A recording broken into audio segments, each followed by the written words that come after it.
Hi. It looks like the quiet time is over. I barely slept yesterday because we were bombed 3 times. And today we went on the market to see what the Russian bombs did yesterday. It's the internet full of the videos from Nikolaev market. They killed 9 people. They're bombing us with the cassette bombing. It's kind of you have one big bomb, and at a certain time, it just explodes, and the little bombs just spread around. They're not dangerous for the buildings, but they're quite little for the people, cars, and windows. So I made couple videos and pictures to show that there is no military objects here.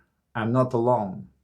Probably everyone with the camera is trying to show that Russians aren't fighting the military. They're fighting people, they're fighting civilians. So this is the place, you can see the reporters. This is the place where the bombing had happened yesterday in Mykolaiv. They're filming and recording the damages.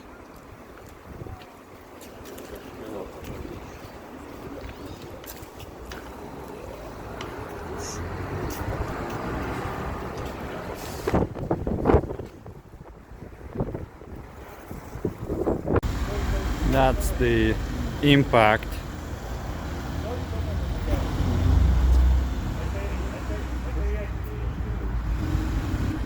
And that's the result.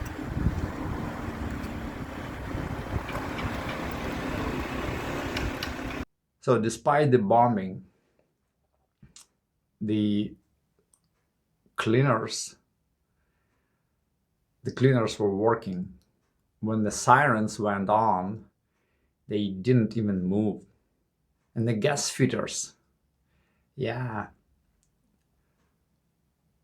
you saw the gas fitters. The sirens weren't there anymore, so the airstrike alert was canceled. We weren't strike today, not today, I mean right now, but the gas fitters were working while the airstrike alert was on.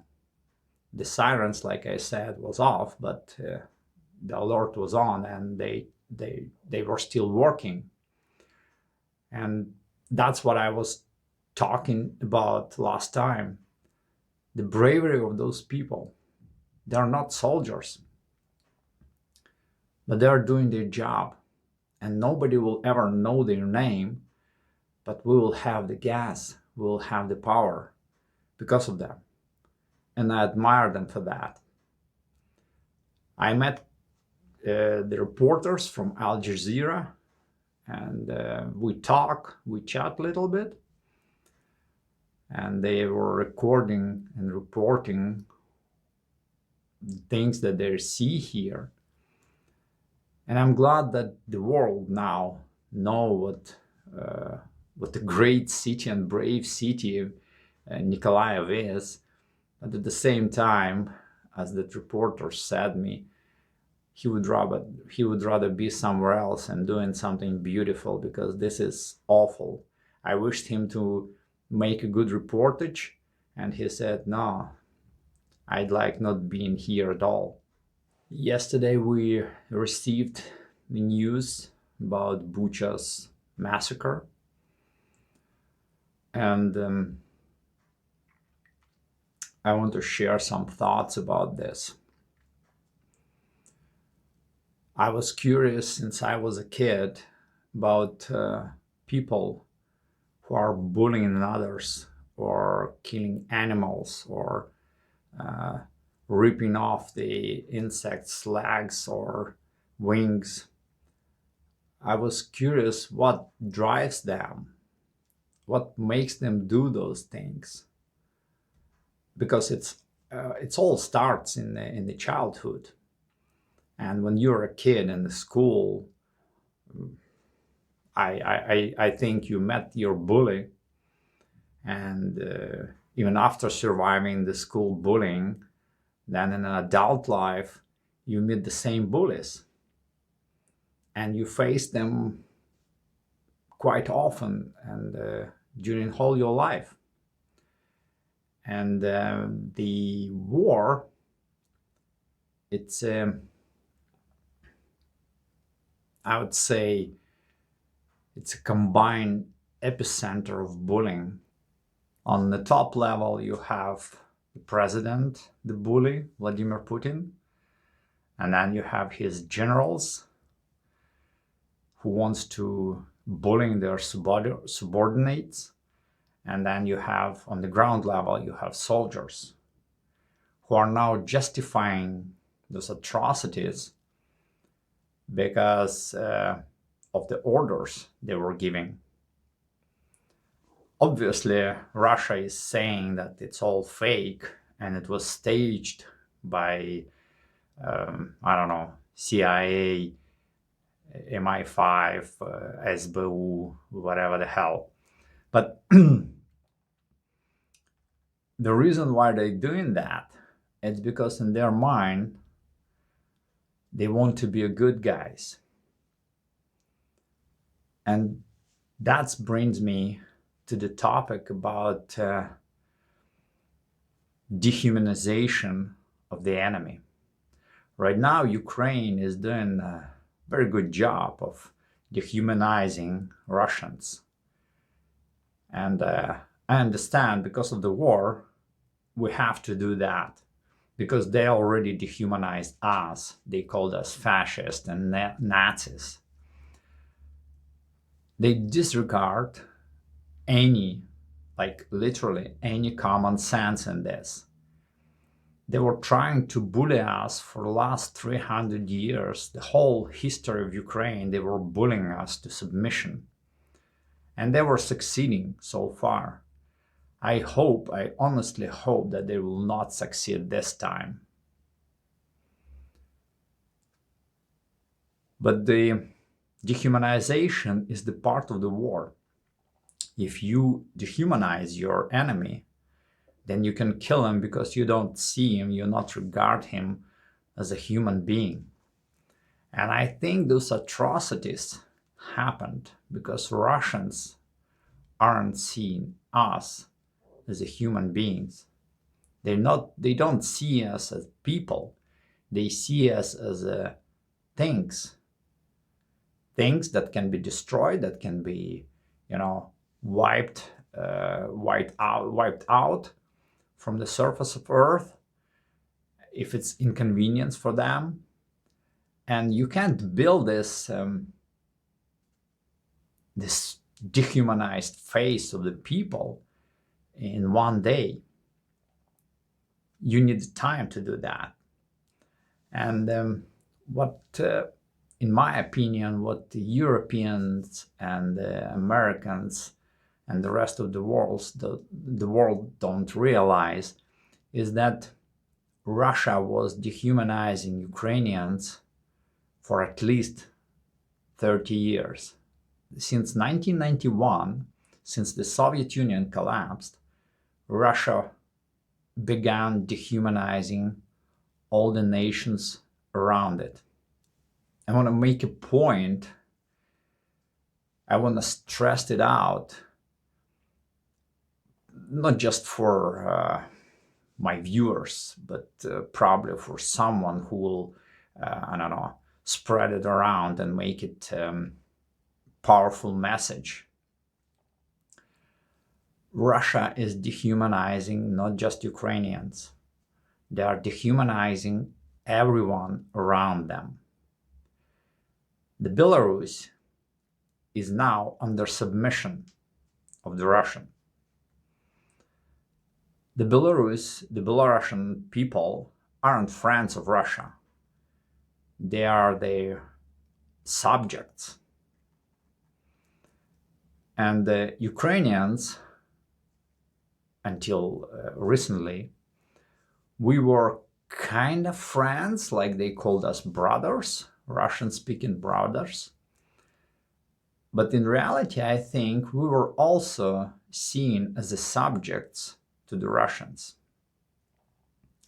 So now we're doing the same thing to them. We're dehumanizing them with the videos, with the posts, with the publications about what they are doing here. And we hope that the rest of the world, especially the powers that can help us to fight Russia, they will open their eyes and they'll start thinking what is going to happen if the Russia wins. Because we are the only country in the whole post-Soviet Union that wants, for the last 30 years, we were the only country that changes its presidents. Like we changed our presidents so many times, the rest of the Soviet Union couldn't understand what we are doing, why we are doing this. But we did that because we want to be free. We want to be independent from Russia and we want to decide our own fate. So now, like I said, we are doing a great job of dehumanizing Russia. And if we succeed, then this stain of, you know how we call them now? Orcs. Yeah, from Lord of the Rings. And you can guess how we call Russia. Yeah, it's Mordor. So we're doing that because we have to, we're forced to. We never spread radical nationalism against Russia, Ukrainian nationalism against Russians. I'm Russian, my parents half Russian, half Ukrainians. The cities that are bombing now are Russian-speaking populated cities. Now, one must ask himself, why is Russia bombing mostly the Russian-speaking populated cities? They should be bombing Ukrainian-speaking populated cities, right? But no, they're bombing Russian-speaking cities. And this brings me back to the dehumanization of Ukrainians that Russia did for the last 30 years. They weren't dehumanizing separately Ukrainian-speaking and Russian-speaking people. They were saying Ukrainians.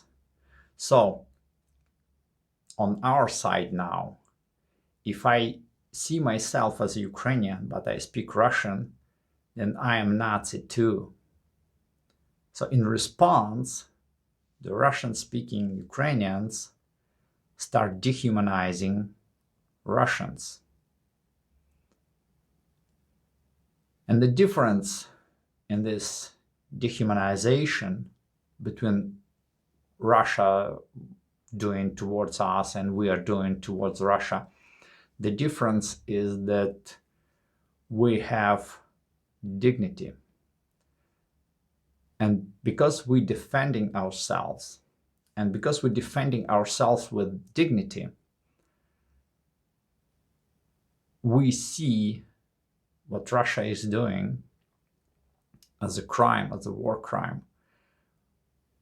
Russia, what it is doing, is seen as a necessary thing that has to be done to submit us. And that's a huge difference between us and Russians. And I think most of the leaders of the world don't realize that. We want to become a democratic country. We want to become a lawful country and peaceful country. Like for the last I don't know, 300 years, maybe, for 100 years for sure, we never attacked any country. Russia is just claiming that they never attacked any other country, but in reality, they did. But Ukraine never did that. So on the kind of big political scale, war between Russia and Ukraine isn't just a war between two countries. It's a clash of civilizations. Ukrainian civilization take its roots from the Kievan Rus, and the Kievan Rus was democratic republic. And the Russia was never democratic. It was always totalitarian, and it always wanted to dominate other nations around it. Now, as our nationalist Stepan Bandera once said, if you choose between freedom and bread, then later on you will lose your freedom and your bread. So now Ukrainians are choosing freedom over bread.